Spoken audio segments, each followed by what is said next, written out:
Welcome to this week's edition of World Crisis Radio. This is Webster Tarpley speaking to you from Washington, D.C.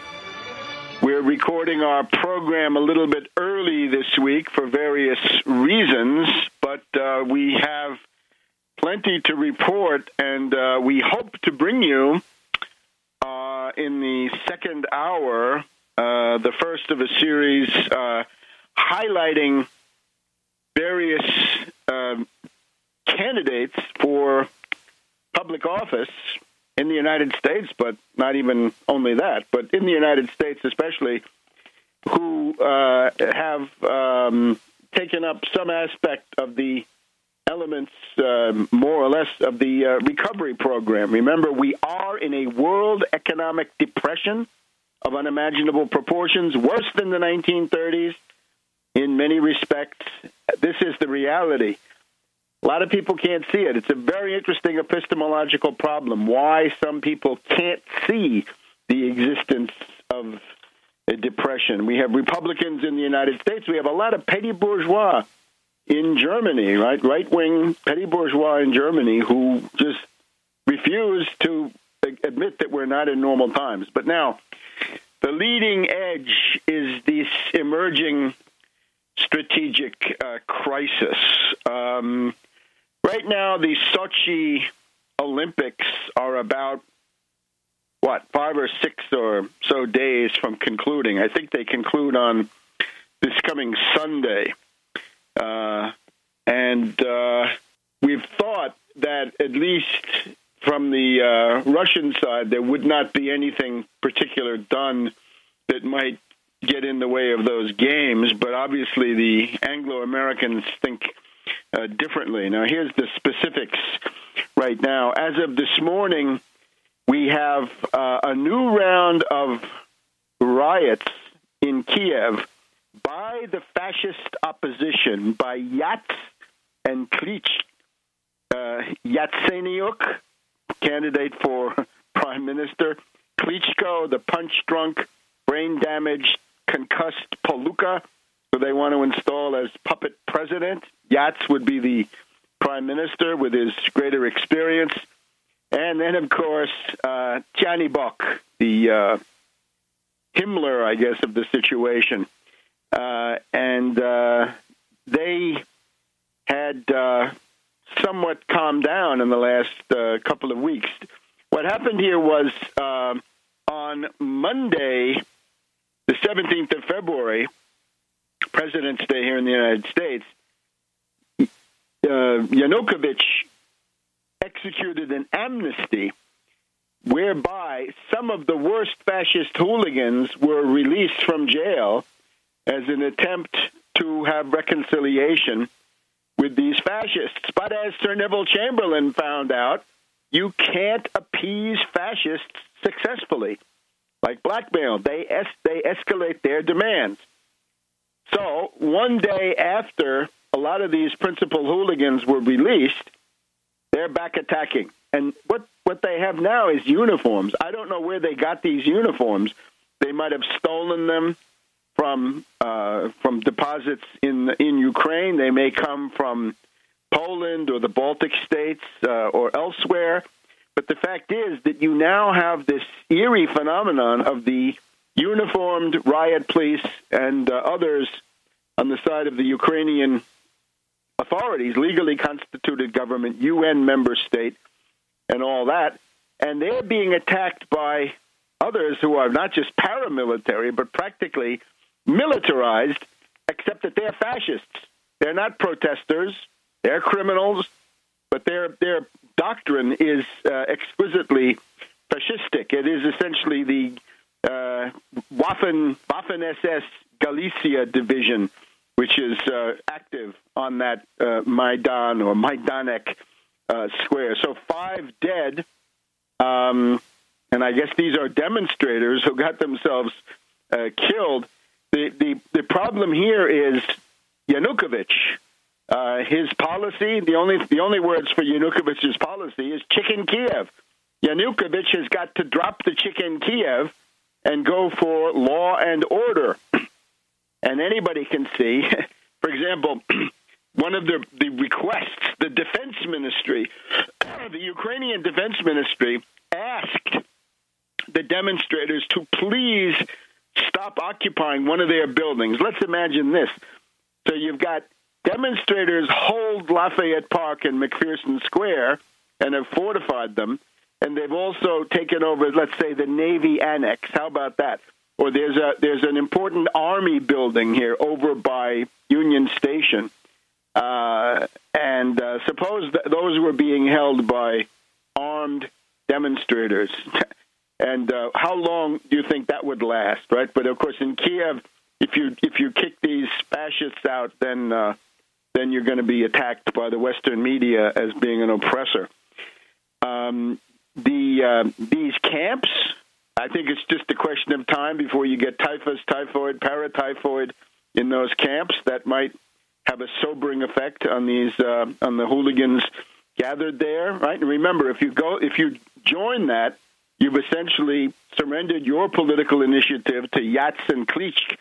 And we know from Nuland in her famous obscene telephone call that those are the people the U.S. wants to install as a puppet state. Lots of Molotov cocktails. Today there was a real bombardment, a barrage of Molotov cocktails. It looked like quite a few cops were getting burned. So this has essentially passed any possible limit. In the session of the Ukrainian Rada, and if you think back to previous times, that term Ukrainian Rada brings a shudder. One of the fascist parliamentarians says, in effect, that violence is the only answer, that Yanukovych and his group only understand the language of violence. This is deplorable, and I've stressed again and again, the Ukraine is more dangerous than anything in the Middle East ever possibly could be, because in Ukraine you have the immediate potential for the collision of nuclear-armed forces, Polish NATO troops coming in, or Baltic states, but Poland in particular would be inclined to meddle, and on the other hand, Russian forces assisting people in the eastern Ukraine and trying to keep the country together.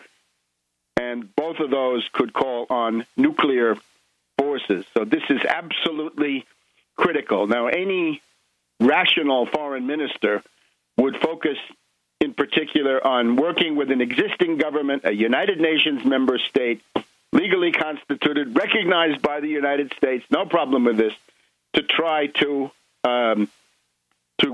empty out the square, remove the public health menace, and above all, prevent further radicalization. But that is not the line.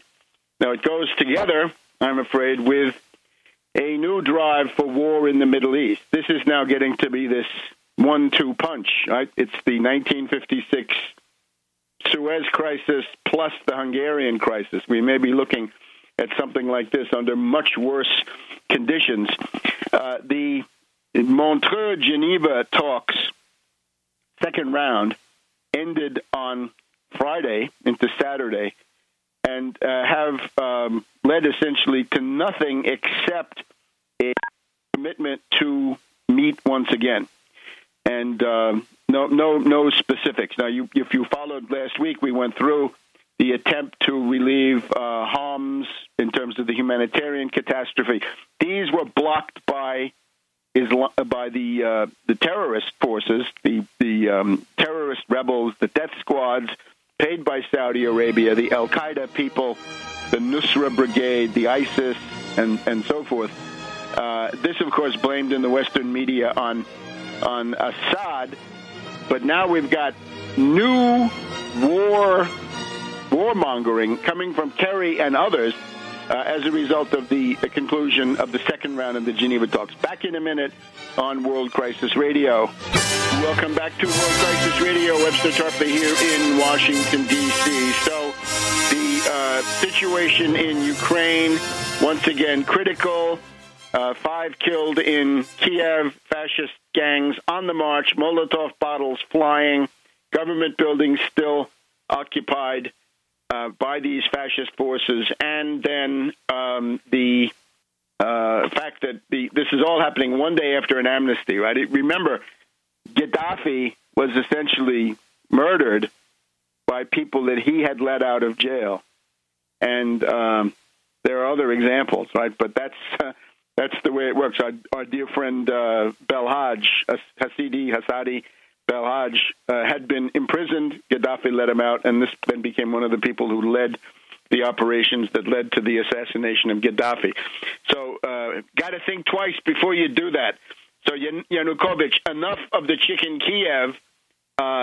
It is not in the interest of world peace for these fascist marches to continue. We don't need the fascist march on Kiev any more than we needed the fascist march on Rome in October 1922. It's similar. And you'll remember that famous quote in October 1922. General Badoglio said to the king, 5 minutes of gunfire, fascism will be over. Think what that would have meant for Europe. 5 minutes of gunfire and fascism wiped clean. That means no Mussolini, no Italian fascist dictatorship, no Hitler, because it's directly copied. So think about that, right? Think about the relative morality. Now, Syria, here's what it is. Kerry is meddling in Asia, the mentally unbalanced and erratic, stupid son of rich parents, the silver spoon, Kerry, John Forbes Kerry of the Forbes, New England oligarchs, East India Company, opium syndicate, along with the Russells and the Perkins and the Saltonstalls and the rest of them. Kerry, out there in Indonesia, blames Russia, and he blames Russia for supporting the existing government, which the United States had recognized just like everybody else.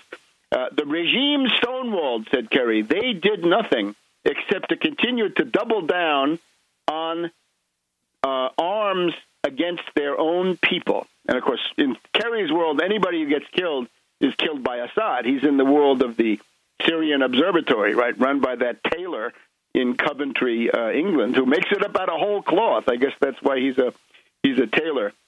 So, according to Kerry, the Assad negotiating team, and I quote, refused to open up one moment of discussion during these talks. Quote, it is very clear that Bashar al-Assad is continuing to try to win this on the battlefield rather than to come to the negotiating table with good faith. Close quote.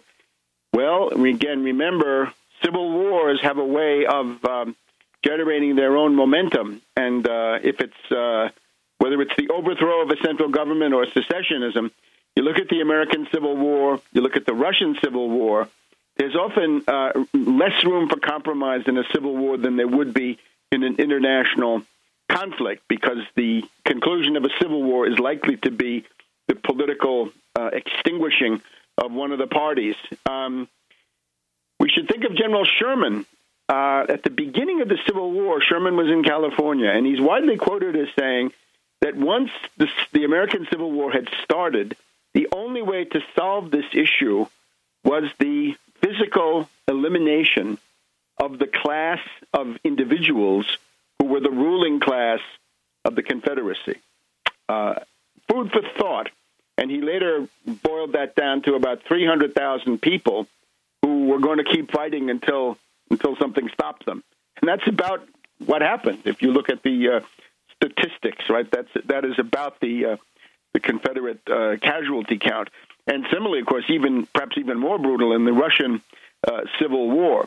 But what I'm trying to point to is the fact that, indeed, Kerry, you're right.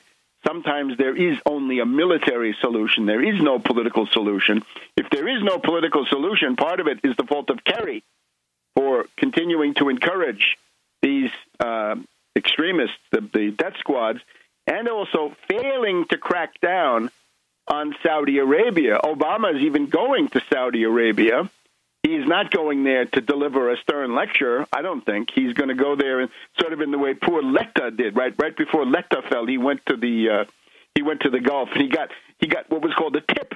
He got a tip of $500 million from one of the potentates of the Gulf. That's the kind of stuff that Obama's going to bring home. All right. So let's hear the Russian response. First, the diplomatic response. Russia, of course, rejects this analysis, and they're right, and I do too. Russian Foreign Minister Lavrov, on the whole, a reliable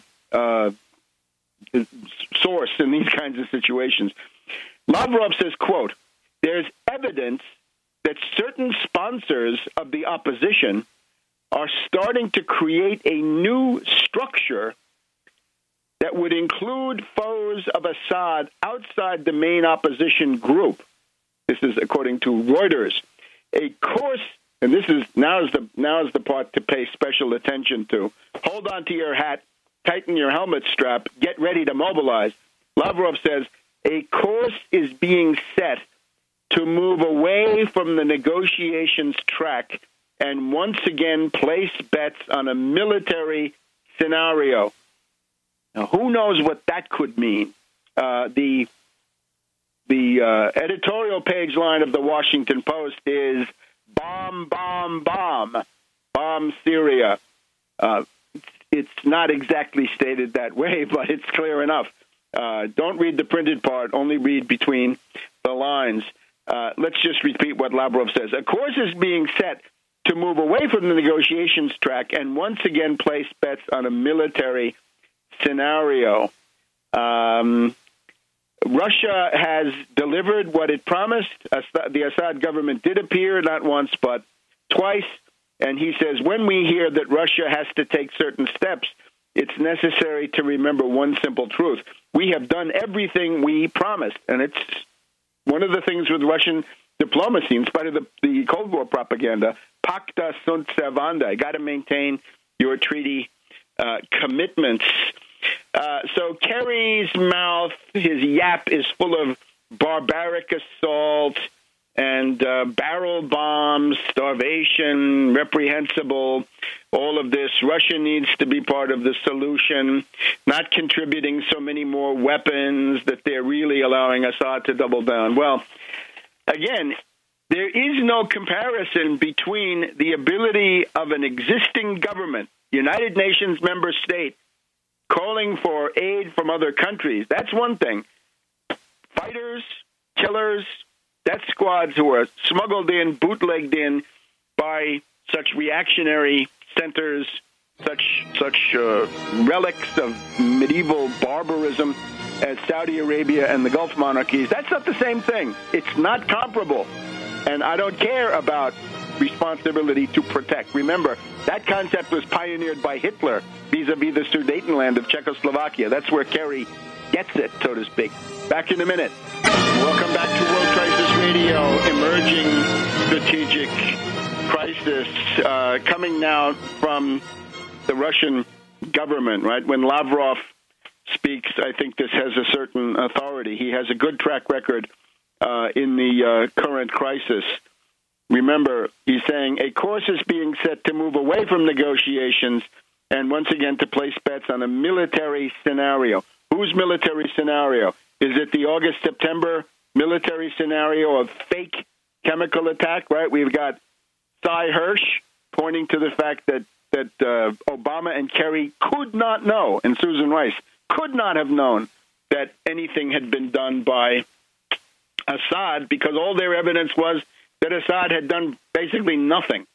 And we've got the MIT report that the vectors, right, the rockets, the carriers of the so-called the poison gas, right, that these were coming from areas that were not held by the Assad forces. And we've got all those other stories about how it's the Saudi representatives in these areas were storing things that look like poison gas containers. So we've got a real welter of stuff. And the preponderance of the evidence points to the obvious, a provocation engineered by the death squads themselves to retrieve their military situation, which is desperate.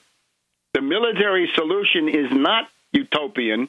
It is feasible, and this may, unfortunately, turn out to be the way. But, of course, those terrorists, those death squads, are then going to come back to the United States and Western Europe. So thanks to the genius Kerry and the genius Susan Rice and Obama and Haig and Fabius and the rest of them, you got a situation where either you can turn the government of Syria over to death squads, and that then becomes a super Afghanistan, according to their theory, anyway, right? A complete al-Qaeda sanctuary. Or you can have them defeated, and then they scatter all over the world, and you've got a worldwide terrorist plague. And this, of course, it obviously started in Libya in 2011 during the summertime. All right. So Kiev, we have some good commentary from Dmitry Babich. I recommend him. He delivers commentary on Russia Today, on the Voice of Russia. These are intelligent insights into the situation that, in effect, this is an escalation. They're not protesters now. They're criminals, and again, I would say fascist criminals. And once again, maybe Kerry's Portuguese Salazar-era wife, in other words, redolent of fascism from her entire curriculum vitae, you can see it. Maybe she's the reason that he's so interested in appeasing fascism. Anyway, for the rest of us, it's clear.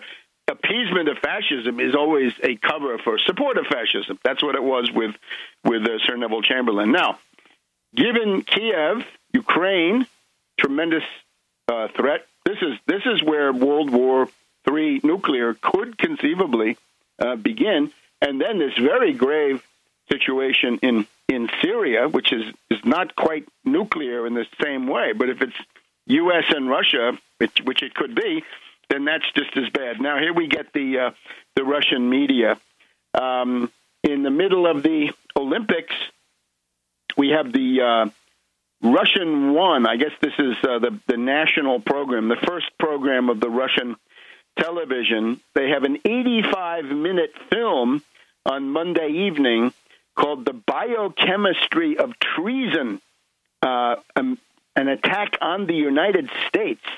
And they point to the fact that Russia is betrayed every day. Russia is subjected to daily betrayals on the part of the U.S. It is a psychological war, and it's the continuation of Hitler and the Nazis with other means. Yuri Zhukov. Now, Yuri Zhukov is what can we say? He goes back to the Cold War, as I recall, and I'm just thinking, we've got that book, CIA against USSR, right? CRU против СССР. This may be the guy. I don't have this in front of me. So he says the purpose of the United States is the breakup of the Russian Federation. Well, yes, there is something called the Brzezinski Plan. You can read all about it in my book. Somewhat prophetic here. Once again, I'm sorry, but there it is. Obama, the Postmodern Coup, the Making of a Manchurian Candidate, and Barack H. Obama, the Unauthorized Biography, go through the fact that in Russia, it's common to refer in strategic circles to the Brzezinski Plan, which says go beyond the breakup of the Soviet Union to the breakup of the Russian Federation, right? Starting with places like the Trans-Caucasus and Caucasus, right? To Dagestan, Chechnya, Georgia, of course, is long gone, right? Ossetia, and so forth. These places in the ethnic labyrinth of the Caucasus. So, Zhukov, the aim is to create as many traitors as possible who would be able to cooperate with the new occupiers. This, of course, refers to the activity of non-governmental organizations. Our dear friend, Ambassador McFowl, I guess that's about the size of it. A quackademic. He worked with Samantha Power to overthrow Mubarak, was then rewarded with a promotion, became ambassador to Moscow. He's back here now. He doesn't seem to have succeeded, at least during his tenure, but maybe that's not the plan. So the current stuff is interspersed with archive footage of Dr. Goebbels of the Nazi propaganda ministry alternating with Pussy Riot. Got to remember, Pussy Riot is similar to those Ukrainians, right? Pussy Riot thinks like Chanibok. Pussy Riot are racist, xenophobic, right-wing. They hate people from the Caucasus. They hate anybody south and east, I guess we can say. And there's a big reference to the Vlasov army, right? Vlasov was a Russian officer captured by the Germans and then became the head of a military formation, a kind of SS, which fought alongside the German forces on the Eastern Front, fighting against the Soviets. Captured by the U.S., turned over to the Soviets, executed. And there's a monument to him in Nanuet, New York. This is not wise. Protected by the Russian flag. All right. And so they show a whole bunch of people, Russians, who make these rather naive statements. For example, one of them, Ilya Lazarenko, says the United States is the leader of world civilization. Americans are kind by nature. Dear friends, I'm against hatred, but this is a little bit naive. This is a little bit starry-eyed. Now, just some examples of this. Now, this is not. It's not like this is in a vacuum. Washington Post, Sunday, right, February 16th, the day before yesterday. The cartoon is Assad with a big barrel or steel barrel, weapons of mass destruction, chemicals, crossed out chemicals, put in starvation, and Assad is there. The drumbeat here in the Washington Post, whether it's an editorial, a cartoon, or an op-ed, it's essentially continuous now, right? Or sometimes they focus on Putin. So there is a growing hysteria in the U.S. ruling elite, and this takes the form of David Ignatius, right? Somebody who is, what can we say, not alien to the U.S. intelligence community. He's got this paean to the various dissidents, right? And especially Alexei Navalny. We'll get to Navalny and Pussy Riot in just a minute. Welcome back to World Crisis Radio. We've got David Ignatius. There's a fawning sycophant of Kerry, I'm afraid, in most of these situations. He goes through the wonders of the Russian opposition. Notice that these people represent virtually nothing. And one of the people that he singles out for special praise is, of course, the feisty Alexei Navalny, who is presented as a fighter against corruption, right? Corruption. Remember that Alexei Navalny started his fight against corruption when he was between Harvard and Yale, as I recall. From the United States, he did it. Gold medal determination. Amid the television extravaganza of Sochi, I had a chance to visit with a Russian whistleblower named Sergei Kolesnikov. This guy exposes corruption, so he's a great hero for David Ignatius. And here we go. This is now, I remember when David Ignatius wrote about Obama, that Obama was like Frank Sinatra and other people in suits, cool and never missed a beat. Well, in this case, he goes like this. Here's the purple prose from David Ignatius from Navalny. This feisty determination is epitomized by a young anti-corruption activist named Alexei Navalny. He famously called Putin's United Russia Party, quote, the party of crooks and thieves, and castigated him during Russia's 2011 parliamentary election and 2012 election. So they want to have Navalny and his anti-corruption foundation.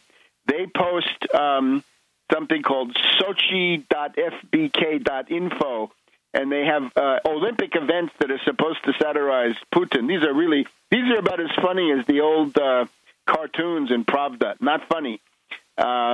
Champion of corruption race. classic embezzlement, verbal freestyle, pairs contracting, skating the figures, boondoggles. They get upset. Look, the Washington Post is scandalized that if you do a road-rail combination over 30 miles, that can cost $7 million. Yes, of course. We have a road here just north of Washington called the Inter-County Connector, which connects two interstates that were previously, you had to go all the way down to the Beltway. And it's fewer miles than that. It's about 20, and the cost of that was about $3 billion, and there was no rail link involved. What do you think? This is totally ridiculous. So scraping the bottom of the barrel. And remember, Navalny, xenophobic, hates Chechens, hates people from the Caucasus, just same kind of right-wing stuff. So what we're seeing is a coalescence of this regurgitation of fascism in the form of the anti-Russian people. Now, there are a lot of right-wingers for whom this is a kind of in Europe especially, right-wingers in Europe who are sympathetic to Putin, but now they see that the real, fascist brands are coming out against him. So this is now the situation. What can be done? Well, first thing is don't trust the Democratic Party. Right? Just remember that this is all happening under the one, Obama. You were warned. Obama, the postmodern coup, the making of a Manchurian candidate, and the Barack H. Obama, the unauthorized biography. I would not argue that Obama is personally the prime mover planning this stuff, but after all, it's going on his watch. He is politically responsible. He's letting this happen. But the criminal energy types, clearly, John Forbes Kerry, Susan Rice, and then this diplomatic corps, people like Piat, the U.S. ambassador to Kiev. We had Ann Patterson, who was the great sweetheart and groupie of Morsi and the Muslim Brotherhood in Cairo, and she's now back. She's in the process of being made Assistant Secretary of State for Middle East affairs. So you got Ann Patterson, Assistant Secretary for the Middle East, and then, of course, Victoria Nuland, Assistant Secretary for European. This is a very bad combination. This is being done in your name, people. So get on Twitter with this stuff, and it's time to expose these people, time to subject them to an annihilating critique. Twitter is made to order for this stuff. We need to see a kind of a cascade of attacks to denounce Kerry. If you want to get some good lines on Kerry, when he was put into office, I think I was one of very few who reminded you about Skull and Bones and some other things, and even his recklessness, right? The fact that Kerry, at the wheel of a sports car in Brittany, France, near the family's palatial estate there in Brittany, France, right? That he was involved in an automobile accident, reminding us of the famous exchange between F. Scott Fitzgerald and Hemingway, where F. Scott Fitzgerald, a somewhat deeper thinker, at least at times, said to Hemingway, you know, the rich are fundamentally different from us. And he meant different in their values, the way they think. They're almost a different species. Yeah, it's true. And Hemingway says, yeah, they have more money, showing what a superficial character he was. So tragically, Fitzgerald was not around very long because of his alcoholism, but at least he had that part straight. So Kerry is the example of such people. And if we look at the sociology of this, by the way, I noticed the Huffington Post and others making a big deal about how the Wall Street class in general is going bonkers, and I think that argument has significant merit. And we're thinking in particular about that character Perkins, right? There were some interviews made of some very rich finance oligarchs who were complaining about their plight, that they're being dissed, that they're not receiving the adulation that they feel that they're entitled to. And obviously, in a depression, right, if you're rich, you realize you have privileges that you did not earn and which have nothing to do with reality, and other people are suffering and you're lolling in the lap of luxury. So there's always a great fear among the wealthy ruling class in such a depression. So remember that Perkins tried to turn this around, saying that, in effect, the rich were victims of a new Kristallnacht, Reichskristallnacht, November, right after the Munich sellout, indeed made possible by the Munich sellout.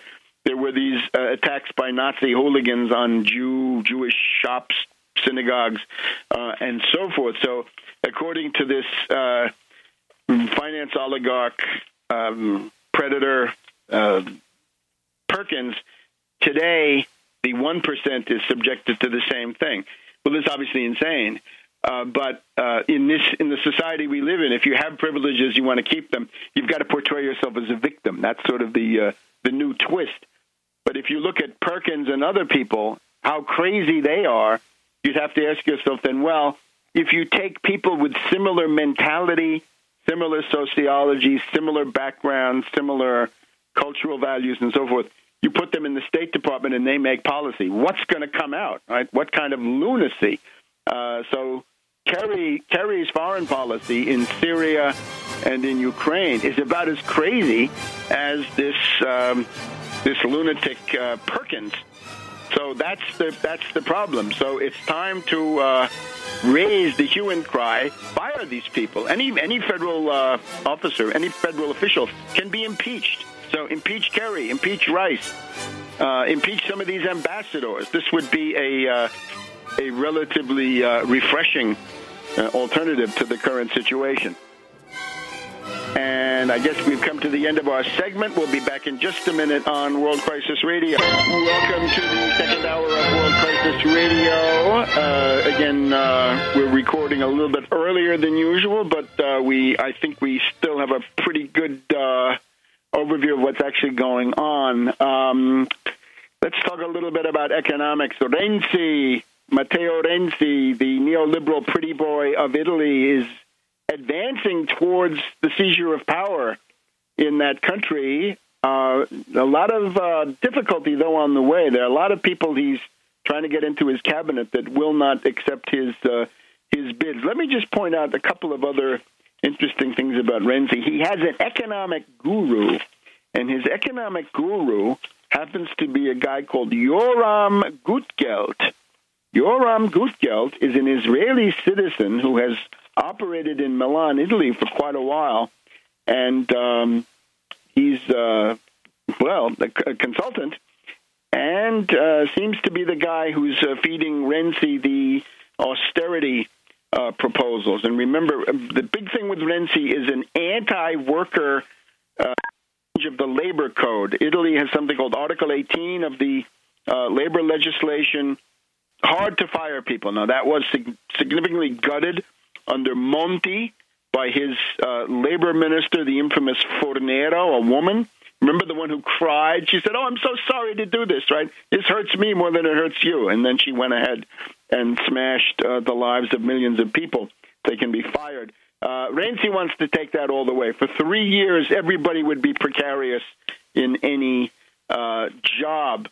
So the assumption is that Renzi will consolidate that government before the end of this week. By the way, he's the English language commentators have understood that he's called the scrapper. So they say the scrapper is now in a big scrap. No, it's not scrap in the sense of scrappy like you fight. It's scrapping in terms of junk. He's rotamatore. He junks people. He throws people on the human junk heap.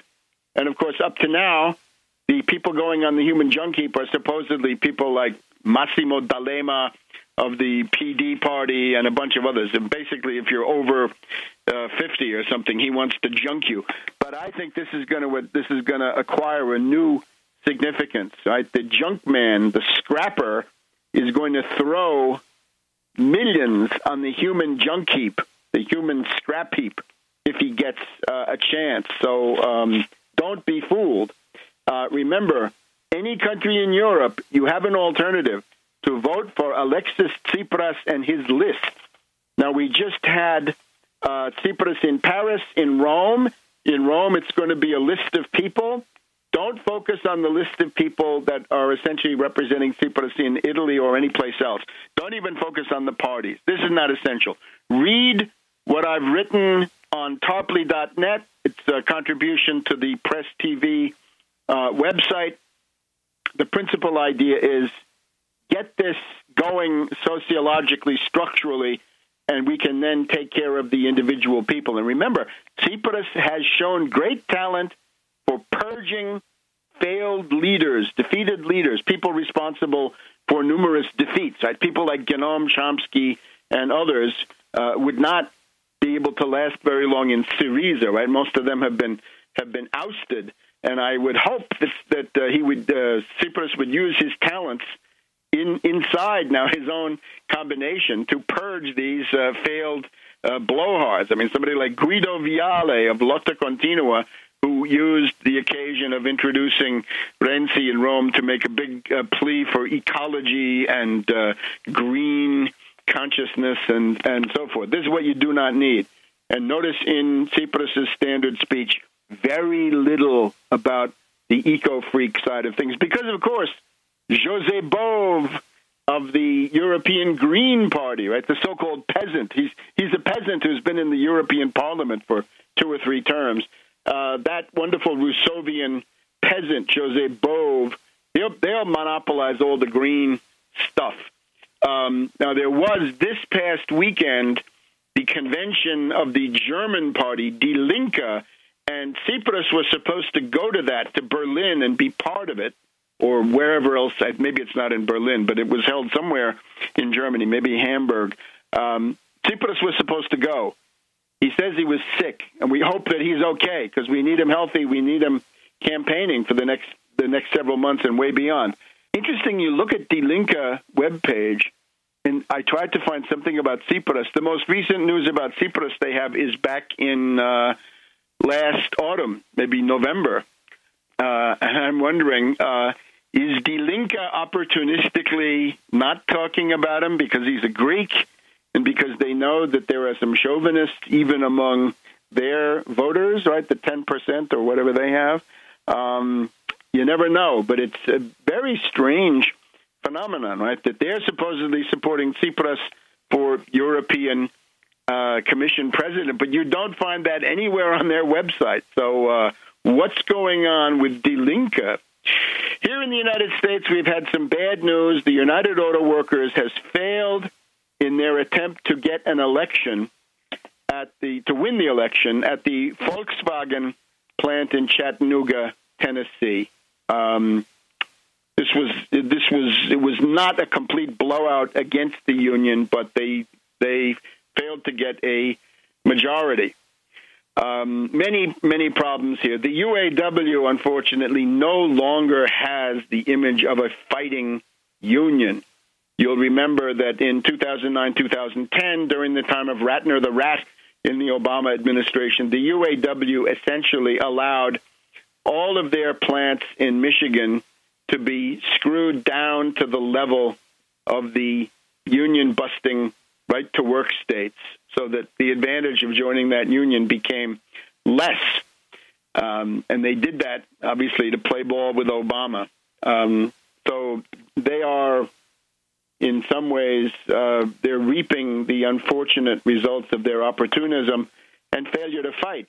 And, of course, it's a union now with a center of gravity among retirees, and that will not do the job. So some form of insurgency against this UAW leadership is probably in order, although I would say vote for them anyway. Remember, it's structural. It doesn't depend on the individuals. You've probably by now seen that famous chart, which essentially goes from the upper left-hand corner to the lower right corner, trade union membership and U.S. standard of living, and they go together. The one declines, the other declines. This is more or less independent of the mentality of the individual trade union leaders or their corporate culture or whatever it is, right? It's kind of like a sacrament, right? It works independent of the state of mind of who's doing it. I would do anything to, or virtually anything, to strengthen the trade union movement. But you have to face facts. It's not a fighting union. Here's the other thing. The Democratic Party, with Obama, made a big deal about card check. In other words, why do we have to have this election in the first place? Why do we have to have this entire procedure the way it is? Why not streamline it, right? Why not allow people to vote individually, put it on a postcard, send it in, and that's a vote? That was supposed to be passed in 2009, 2010. They had Obama, the Democrats had the House and the Senate. They didn't pass it. They didn't bring it up, as far as I know. It got nowhere. So the Democratic Party is rotten, and here's the problem. And now you see the result, that the UAW can't unionize the Chattanooga plant. I also would say, think about Wisconsin, all of that suffering, all of that work to get the recall petition against the fascist Governor Walker, and then it turns out that the vehicle for your hopes is the Democratic Party mayor of Milwaukee, who is a hack, who won't talk about workers' issues, and generally, therefore, courts defeat and got defeated. So there's that. Now, in terms of the general state of economics, interesting phenomenon in the Washington Post. Larry Summers is out there pontificating that the way to fight inequality is to to increase taxes on rich people.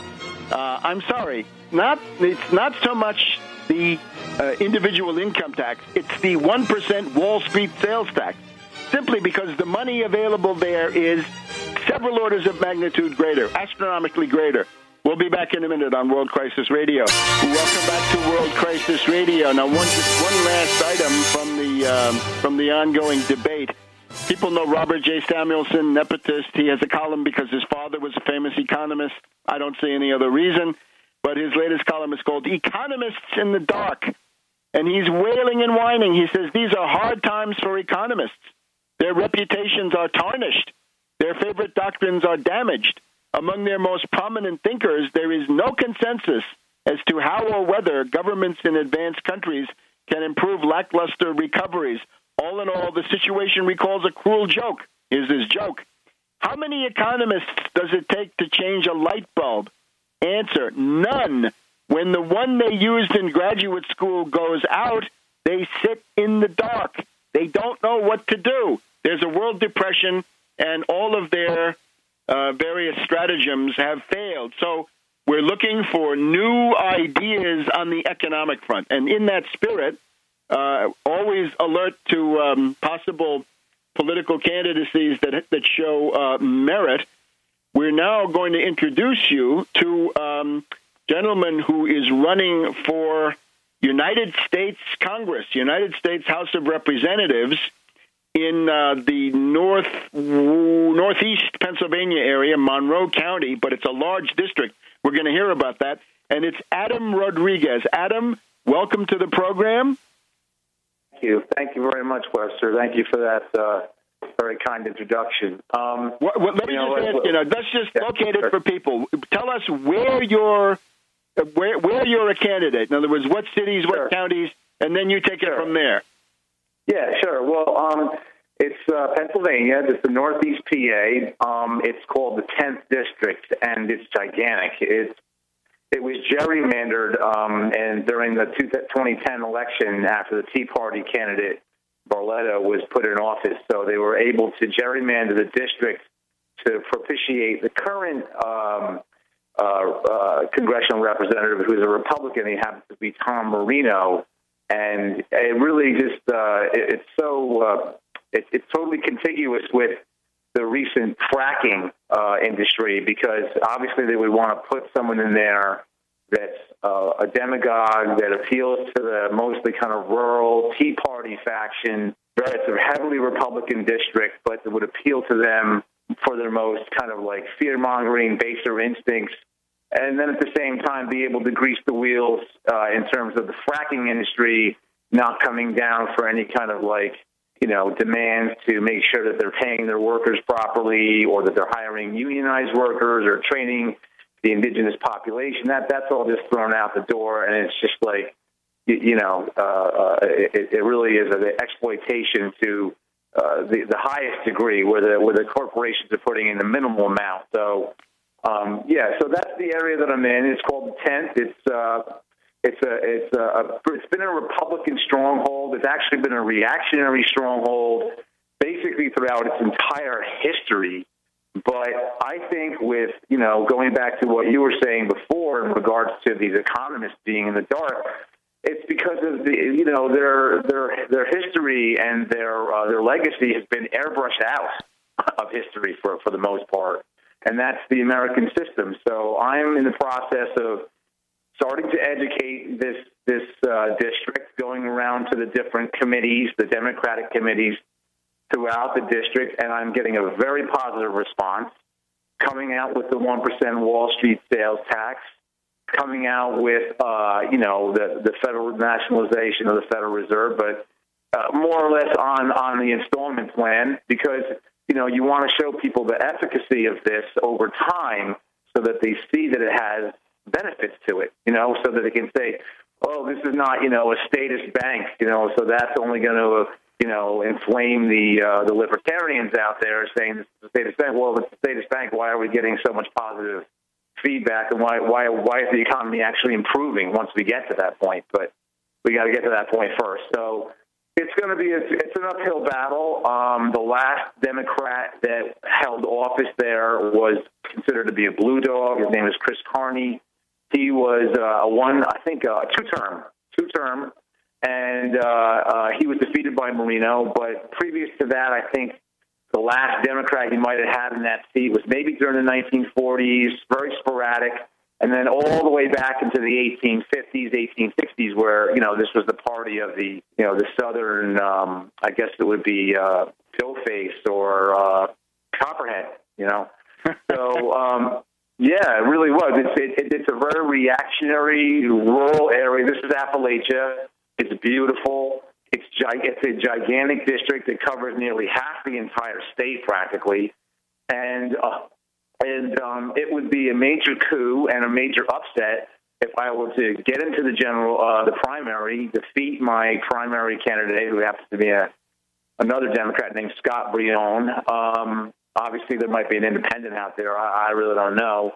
But then, if I were to get into the general election and get up against some of this Tea Party faction is very strong out there. I'm looking forward to maybe getting in debate, sparring with them a little bit, and really kind of giving them a little bit of a political education on the political economics of the American system. So I'm very excited about it, but I think that I'm very grateful that you're having me on, because I need funds. I really do, because I'm seeing within the Democratic Party itself, going throughout the different committees, I've been to at least 4 so far, I'm seeing such a great response from my message that I don't want to give this up, and I'm not going to give it up. I mean, I'm going to go through the signature period and get on the ballot, but it would be a heck of a lot easier if I had people helping me financially. So if anyone can donate any kind of funds to my campaign, it would be very, very helpful. It would make things a lot easier. I want to be able to be out there full time every day in my district, in the 10th district, getting signatures, getting on the ballot, and then taking it from there in the general election, in the primary. So if you would like to help my campaign, it's adamforpa.com. It's very simple. We have a donate page. You can donate there. We also obviously will accept checks, and if you go to the website, there's a mailing address where you can send your checks to. So if anyone would like to help, it would be greatly appreciated, and I would go a long way, because I'm telling you, I went out to a committee meeting in the Western District. This is like all the way on the other side of and halfway across the state, practically, right? At least 3 or 4 hour drive for me. It takes a lot of gas. It is a lot of gas. I actually had to stay overnight up in Binghamton, because the next day I went over to Susquehanna to go to another committee meeting because, they're all on different days throughout the month, so you try to work it so that you hit 3 or 4 and then you shot and then go back and lick your wounds and then go back out again, so it's actually a lot of fun. So I went to the one in Tioga County, and it was great. I got a fantastic response. And hang on, Adam, hold that thought. The music is telling us a hard break is coming. This is our system here. We'll be right back with Adam Rodriguez. It's adamforpa.com, running in the 10th of Northeast Pennsylvania for Congress. Welcome back to World Crisis Radio. We're in the midst of a very interesting interview with a candidate for the United States House of Representatives. It's Adam Rodriguez, running in the 10th District, Northeast Pennsylvania. And the website is adamforpa.com. And, well, you've heard it. He's for the 1% Wall Street sales tax and the nationalization of the Federal Reserve, but including the step-by-step installment plan, I guess, the nationalization of the Fed to get out of the Depression. Adam, let me just ask you a couple of quick questions. Any big town in that district people can think of? Oh, yeah, sure. Well, there's Williamsport, which is a beautiful town. It's a pretty big little city. It sits like right on the edge of this western tier of the district. It's flanked by, I think they call it the Endless Mountains, that whole region there, but I think it's on the Susquehanna, actually. And then there's also Carbondale, which is Carbondale is part in the 10th and also in the 17th, so it's kind of split. And then there's still Stroudsburg, where I live near, is a pretty big town. Okay. Yeah, it's not a small town. It's pretty big. And then down towards, I think it's Lewisburg, is actually a pretty big town. And then you go up towards the northern part of the district. I guess Susquehanna is not too small. It's a big area, But those are the main. Scranton is kind of like right on the border of the district, because the district they cut out all the Democrats when they gerrymandered the district. It's unbelievable the way it's unbelievable. All right, I think Scranton, that probably helps people if it's generally in that area. That's all. Right, Scranton is Lunch Bucket Joe, right? Biden. I'm sorry. He claims to be. Yeah, Lunch Bucket. Yeah. That's where he's from. Yeah. They all love. All right. So now listen. Let me ask you another one. When is the primary? Okay, the primary begins a week after petitioning. So the petitioning ends the 11th of March. So I need to be in Harrisburg with all my ballots in. Actually, on the 10th, I'm submitting everything on the 10th. Hopefully, I'll have everything done and everything back to the rest of the district. So from the 11th to the 17th, there's like a week where if they want to contest any signatures and bring litigation, right? So then the 18th until basically you have a 2-month period. So February, March, April, and May. In May, that's when the primary is, the actual election of the Democratic Party. So in midday. So, all right, but everything's front-loaded. You've got to get everything done by the 11th of March. Yeah, basically. Yeah, they give you a very short window. People who want to help you have got to go into high gear and act now, right? Don't wait for next week's program. Right. But this is the time to come forward. Let me give out my phone number if somebody's on this, listening to the program in the Northeast PA, and if they happen to be in the 10th, and if they happen to be a Democrat, even better. If you want to call me, 570-807-9729. Give me a call, and we'll try to work it out where you can come into my area, because there's a lot of Democrats around the Stroudsburg area that are in the 10th. Because Stroudsburg's actually split. So, Adam, you were kind of quick with that number. Can you repeat the number slowly and clearly? Yeah.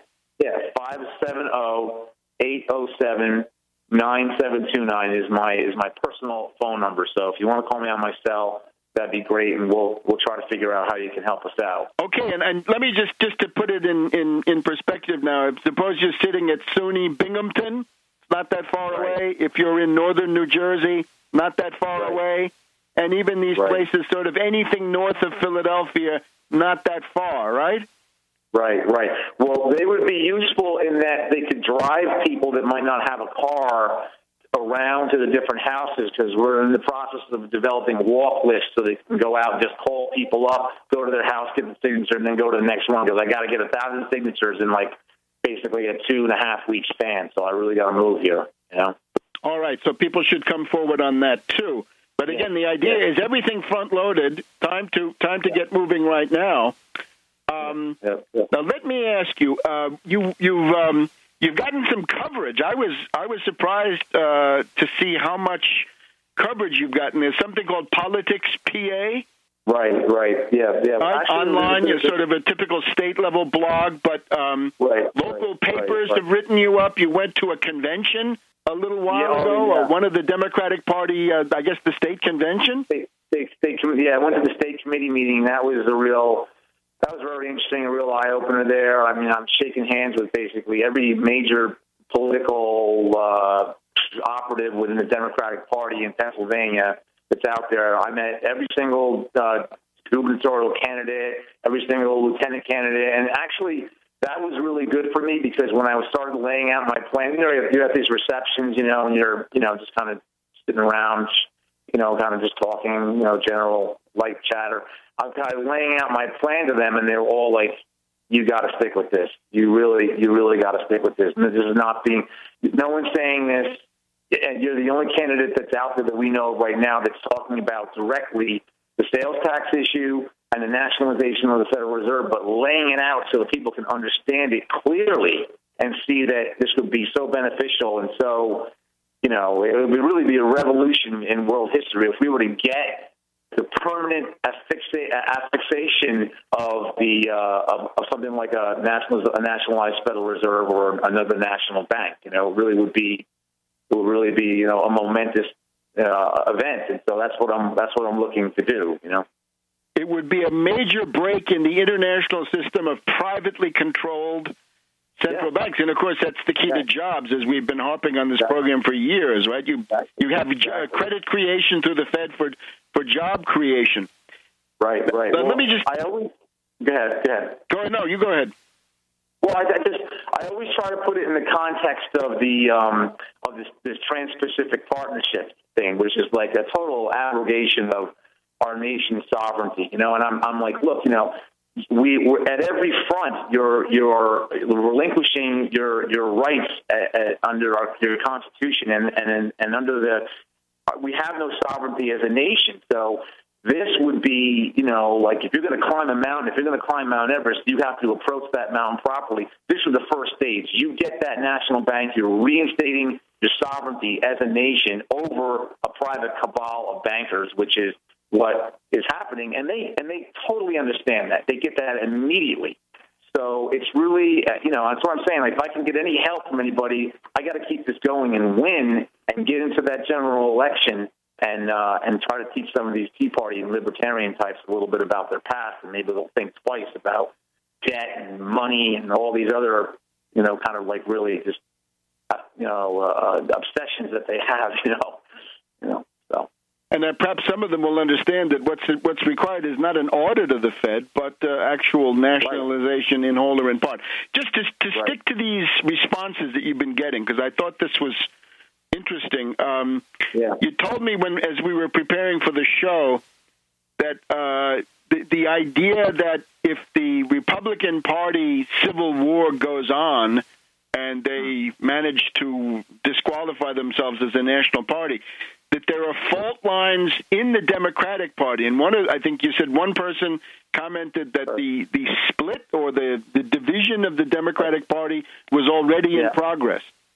Yeah, that was somebody that I've become kind of close to. He's a really good friend. I mean, I met a lot of great people with the Democratic Party. I want to encourage anyone that's out there that's thinking about maybe using the Democrats as a vehicle to get this message out. By all means, go ahead and start to do it, because that split that Webster just said, it's been identified, and what he mentioned, this friend of mine said, it was when Obama refused to, going back to the 2013 sequester or the possible sequestration and the financial cliff or fiscal cliff, that Obama had refused to enforce the 14th Amendment, and that was people were so frustrated with that. It was okay. We'll be hang on to that thought. We'll be back in just a second on World Crisis Radio. Welcome back to World Crisis Radio, and we're learning that spring is coming early to Northeast Pennsylvania.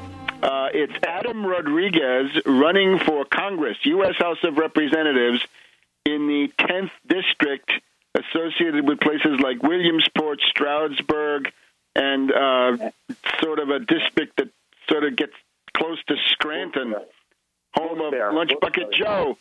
Send him a message. So Adam Rodriguez, issues are nationalize the Fed, 1% Wall Street sales tax, and no to the Trans-Pacific Partnership, and also no to fracking, needing modern energy production, not this primitive 19th century fracking. Exactly. Well, just to kind of just finish up on your point about this fault line that's taking place within the party, it's evident to everybody. A woman that's running for state representative's position up in the area, she said that's happened already. Another person has been saying this to me. There's an awareness within the party now more than ever that reform must take place now, and if that's going to take the place of a visible split, then so be it. The finance end, the Wall Street wing of the party needs to go, and the fight is on because Pennsylvania is suffering heavily under the yoke of the Koch brothers and their this ALEC nonsense. And all this, fear-mongering, and then focusing on trying to get a hold of privatizing everything, trying to get a hold of, pensions so they can just loot the entire thing, and the pensions at the education level, pensions at the municipal level. They want to privatize it all, and it's because the Koch brothers came into this state in the early part of the 2000s, even before that, really, and they were already starting to seed money throughout the state to take the entire legislature and all municipalities and even school boards and turn them as Republican as they could, and people have had it. So it's really I kind of feel like Pennsylvania is really ground zero for this kind of fight that you mentioned, and just get a big pike pole, get it in there, and try to widen it as quickly as possible, but not before those Republicans go down first, right, Webb? I hope so. Now, let me just ask you, we're in our last segment now. We got to be a little bit quicker. Let me just ask you, in a district like that, how about the United States Postal Service as an issue? Oh, it's huge because, like I said, you have this endless mountains region, which is kind of like the northern flanks of like the former coal mining areas. It has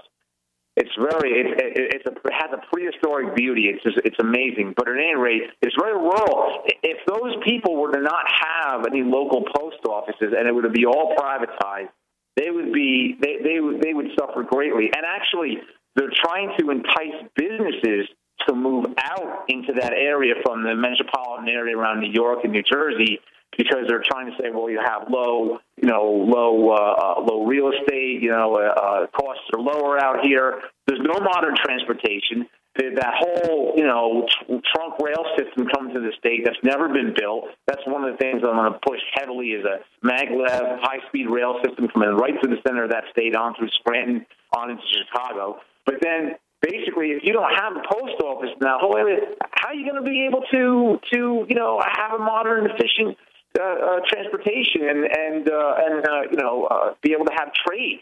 It's unbelievable. So, and exactly. then it would be a death sentence for these areas. But pushing ahead now, in that primary, or just after mid-May, and we'll check the date, you're going against a guy called Scott Breon. Can you tell us about your immediate primary opponent? Yeah, well, Scott's, a little different.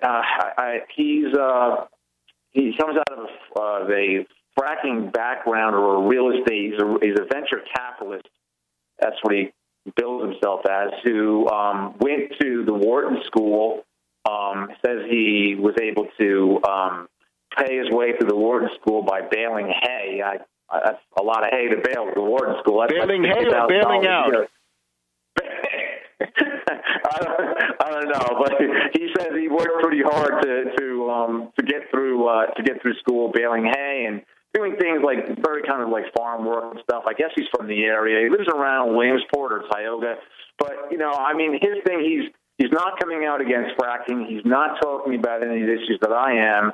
And I'm being seen by everyone that I've talked to so far, and also the local media and the outlets that have done articles on me so far.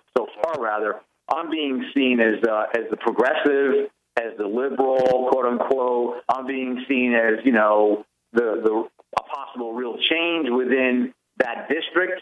And for a lot of people, kind of see him as maybe just another blue dog. I mean, I don't know. I haven't heard him speak. I talked to him a few times, very briefly, but I don't know much about his platform. He says he wants to get the money out of politics. Well, the guy's got a $2.5 million war chest, so another reason why I'm going to need some funds out there, people. So if you could help me out here, it's just another process reform that does not provide help for families struggling for survival. So it's Adam Rodriguez. The website, Adam for PA. Can you repeat your phone number for people who want to volunteer? Sure, that'd be great. 570-807-9729 is my cell. Call me anytime, even in the middle of the night. I'll wake up. Don't worry about it. And I keep. And I guess you have a contact feature. Adam for PA has a contact feature. Why don't you give an email address? Oh, sure. Of course. Yeah. I'm sorry. AdamForPA@gmail.com. If you want to email me. Okay. And so if you go to my webpage, at gmail.com. Correct. And then if you go to my webpage, there's all links to my email. I have a Facebook page, a Twitter page. We're just in the process of kind of getting our bearings. We did start late. This kind of all came at me basically in late December, early January is when things started rolling. So we got a little bit of a late start, but we're doing our best. I think we're going to make a real go of this. So. And thanks for having me on, Webster. I appreciate it. Well, it's a very impressive array of issues, and people that listen to this broadcast, I think, are sensitized. And I think they're well educated in a lot of these. So it's a choice between a venture capitalist, and I think once you know he's a venture capitalist, and a fracker, that essentially tells you what you need to know, and somebody who's going for the nationalized Fed, the 1% Wall Street sales tax, saving the United States Postal Service, no fracking. I think that's a pretty clear choice. Right, exactly. So, I'm sensing already that the Rion camp is getting a little worried, even though I'm just a little guy out here, because I think they know if I can get out there and do this full time and get my message out, I'm not going to need a lot of money. I'm not, maybe later on in the general, but I'm not going to need a lot of money to get on the ballot and maybe win the primary. I'm kind of convinced of that, because I'm focusing on getting out, meeting the different committees, telling them my message. They're very receptive to it. They love it. They have a lot of questions. They're asking me all different types of questions just beyond the sales tax issue. Where do I stand on social issues? I say, okay, fine, I'll answer these, but I think we all agree that it's the economic issues that need to be dealt with first. Let's heal the nation and economically, and the rest will take care of itself over time. So look, thank you very much for having me on, though, Webster. Absolutely. Now, remember, people, the limit for a federal campaign is $2,600 in the current cycle.